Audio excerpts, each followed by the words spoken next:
Oke, bismillahirrahmanirrahim. Assalamualaikum warahmatullahi wabarakatuh. Selamat malam. Kita kembali lagi di kuliah kecerdasan buatan ya. Dengan saya Aryana Yunita. Dan di sini teman-teman kelas B adalah gabungan dari prodi manajemen, geofisika, ada juga yang dari kimia, dan juga teman-teman ilmu komputer angkatan 2020 dan mungkin ada yang dari 19. Nah, jadi di kelas B ini kalau saya cek di SIP ada sekitar berapa itu? 30-40 ya yang tergabung di sini. Nah, dan saya akan menjadi dosen pengampu untuk kelas B. Nah, tapi dengan catatan bahwa mata kuliah kecerdasan buatan untuk koordinatornya adalah Pak Ade. Jadi untuk slide dan juga pengajaran nanti kita ikut dengan standarnya Pak Ade dan istilahnya saya akan berdiskusi dengan Pak Ade bagaimana kelas A dan B untuk kedepannya. Nah, ini untuk tahun lalu Pak Ade pernah mengajar mata kuliah ini ya, sedangkan saya masih belum. Oke, selanjutnya eh, mungkin saya ingin mengingatkan ke teman-teman ya, untuk bergabung di e-learning, pastikan teman-teman sudah bergabung. Kalau belum, silakan kontak saya. Nah, dan juga yang kedua itu adalah bergabung di MS Teams. Sini adalah MS Teams-nya ya. Jadi ada kecerdasan artifisial CS4B. Nah, ini kalau saya cek ada berapa nih Teams-nya? Mungkin belum semua ya. Tapi intinya teman-teman silakan cek lagi ya. Nah, ini masih ada total 34. Kalau saya cek di Siup, bentar ya, kita cek di Siup sama-sama.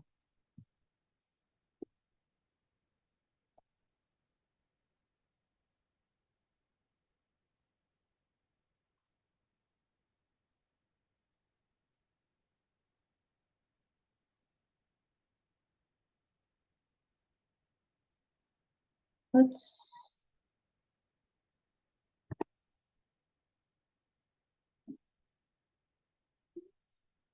kita cek di Siup dulu ya. Perkuliahan, di sini ada kecerdasan artifisial 36 yang belum disetujui.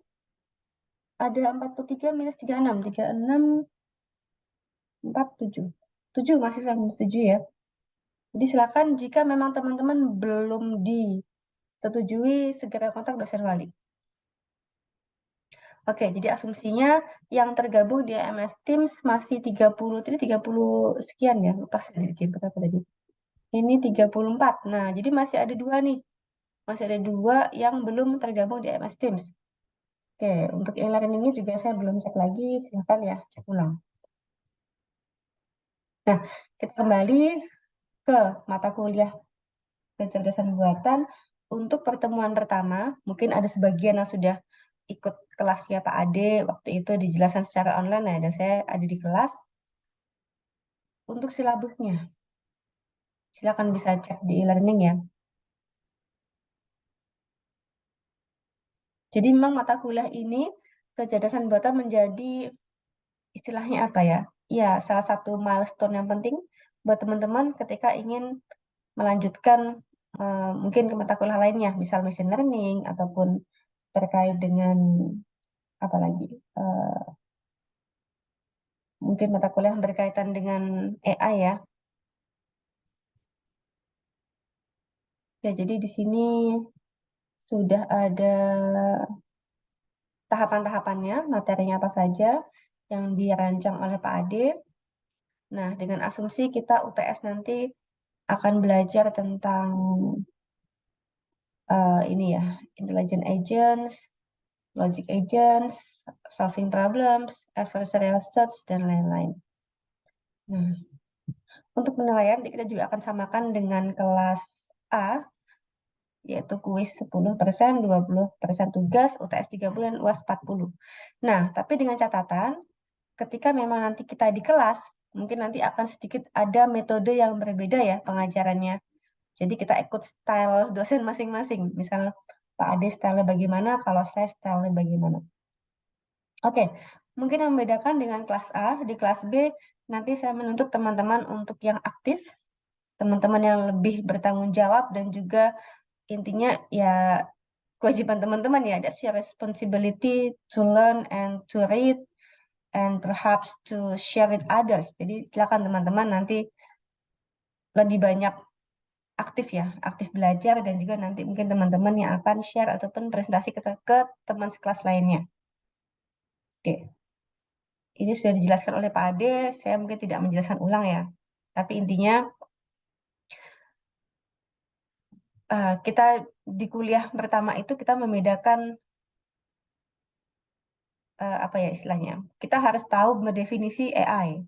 Nah, kecerdasan buatan apa definisinya? Di sini juga ada timeline-nya ya. Timeline dari masa ke masa. Nah, dimulai dengan Turing test di tahun 50-an, di mana memang si Alan Turing yang kita anggap sebagai bapaknya ya, bapaknya ilmu komputer itu dia mempublikasikan sesuatu. Nah, publikasi sesuatunya apa? Silakan teman-teman bisa lihat rekamannya Pak Ade ya. Nah, tapi intinya dia itu yang bisa membedakan, dia mengusulkan bahwa nanti kita itu bisa loh, bisa mission, bisa menjawab seperti manusia.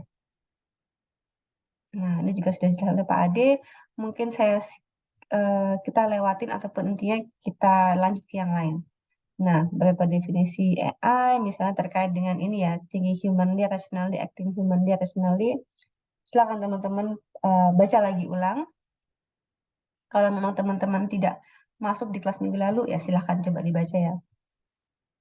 Nah, ini beberapa hal. Nah, selanjutnya, oh iya, nanti setelah teman-teman membaca slide pertama dan slide yang kedua, nanti akan ada exercise, latihan buat teman-teman. Silakan bisa diisi.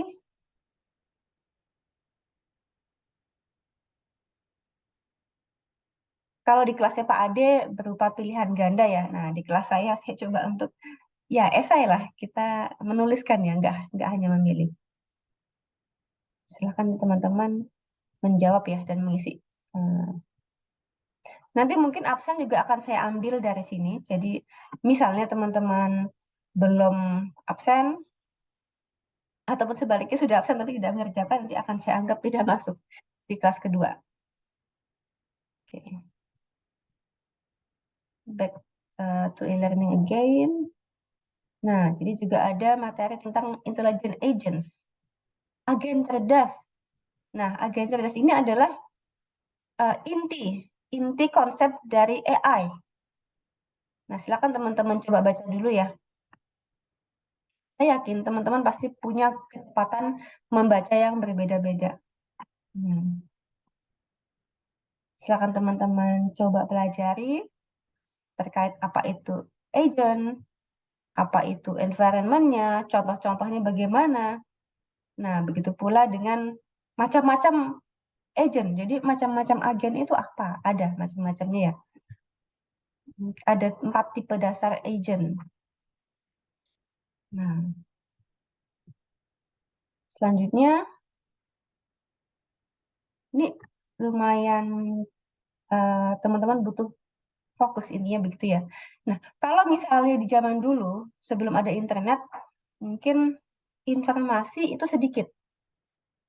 Kita susah mau tahu apa, kita mau tahu sesuatu, kita nggak bisa dengan mudahnya ketikkan ke Google ya, ataupun mungkin ketika zaman dulu, mungkin 20 tahun lalu, kita ketikkan di Google, ya mungkin munculnya cuma sedikit. Tapi saat ini ketika teman-teman nggak paham sesuatu, teman-teman bisa langsung search dan dapat informasinya apa. Nah, tapi zaman dulu fokus lebih mudah.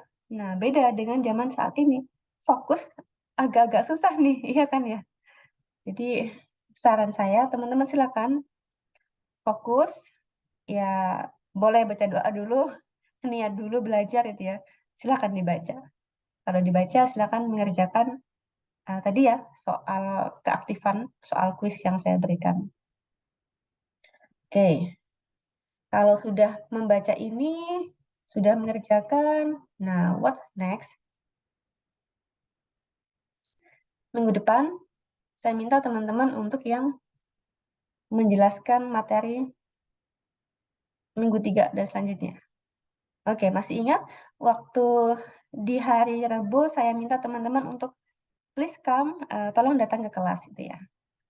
Untuk kenalan dengan teman-teman satu kelas karena kita kan kelasnya agak-agak campur tuh. Ada yang manajemen, ada yang kimia, ada yang geofisika, ada yang CS. Saya belum cek lagi apa ada prodi lainnya ya. Nah, jadi silahkan kalian bentuk kelompok yang kalau bisa nih, kalau bisa memang mix gitu ya, mix prodi antara prodi yang lainnya bisa sekalian saling gabung. Kenapa begitu? Karena memang mungkin ada sedikit materi yang apa ya? Mungkin teman-teman yang non CS agak-agak kesulitan, terutama tentang bagian logik ini ya. Nah, logic agents-nya gimana sih gitu ya? Mungkin agak kesulitan ataupun memahami tentang constraint satisfaction problem. Nah, jadi harapannya ketika teman-teman bisa combine, mix, nanti bisa saling ya bisa saling diskusi gitu ya. Dan juga mungkin nambah teman juga. Nah, tapi dengan catatan ketika memang teman-teman mungkin yang manajemen ataupun yang CS mungkin lebih nyaman dengan prodi masing-masing, ya boleh lah. Tapi ya itu eh, mungkin kasus khusus ya, misalnya memang oh nggak ada pilihan kelompok lain nih, tinggal mahasiswa CS sekian orang aja, nggak ada teman yang lain, ya udah boleh. Seperti itu ya. Nah, bagaimana mungkin ada pertanyaan, Bu, ada berapa kelompok, ada berapa orang satu kelompoknya. Nah, kita dengan asumsi tadi ada 30, berapa tadi? 36 ya? 40, 40 lah. Nah, 40 harapannya nanti di minggu ke-3, ke-4, ke-5, ke-6. Ini ada 1, 2, 3. Nah, ini lumayan banyak nih yang logic agents-nya cukup mungkin butuh 2 kelompok ya, ataupun mungkin 3 lah. Jadi mungkin pembagiannya bisa dengan asumsi ya 36 ya. 36 mungkin 1, 2, 3, 4, 5, 6. Kok ini 5 ya? Ini 6. 1, 2, 3. Oke, begini saja.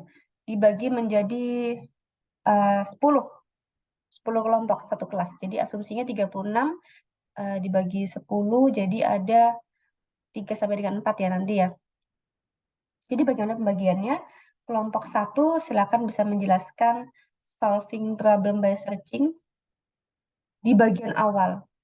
Nah, kelompok 2 yang bagian keduanya. Jadi ini kalau kita cek, ini kita pakai slide PAD nih. Nah, intinya satu slide ini akan dijelaskan oleh 2 kelompok. Silahkan di teman-teman kelompok 1 dan kelompok 2 yang diskusi. Ini lumayan ya, ada 109 slide ya nih ya. Ya, bisa bagi 2. Gimana pembagiannya bebas. Gimana teman-teman? Kelompok 1 dan kelompok 2. Oke, untuk kelompok mungkin nanti silakan dituliskan di sini ya. Homepage. Wait. Bukan di sini, di sini. In general, files. Nah, pembagian kelompok. Ya, akan tuliskan di sini ya.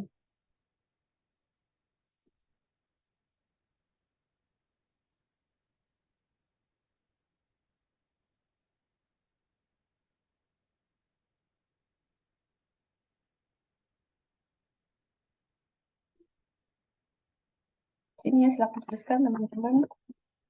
Kelompok 1. Saya nggak tahu nih 3 atau 4 mahasiswa nanti ya.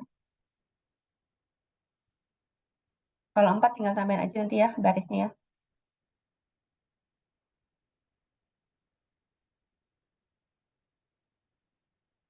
Hmm. Oke, cukup jelas ya. Nah, ini kan saya sudah pre-recording ya, saya sudah rekaman dulu nih pagi ini.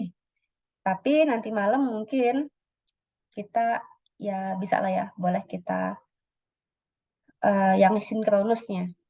Jadi mungkin teman-teman bisa lihat rekaman ini dulu, nanti pas di kelas kita bisa ketemu juga pas jam berapa? Jam setengah 8 malam ya. Oke, sekian dulu. Nanti kita bisa ada sometimes buat diskusi juga, buat bertemu jika memang dibutuhkan. Saya cukupkan dulu rekamannya. Terima kasih banyak. Wassalamualaikum warahmatullahi wabarakatuh.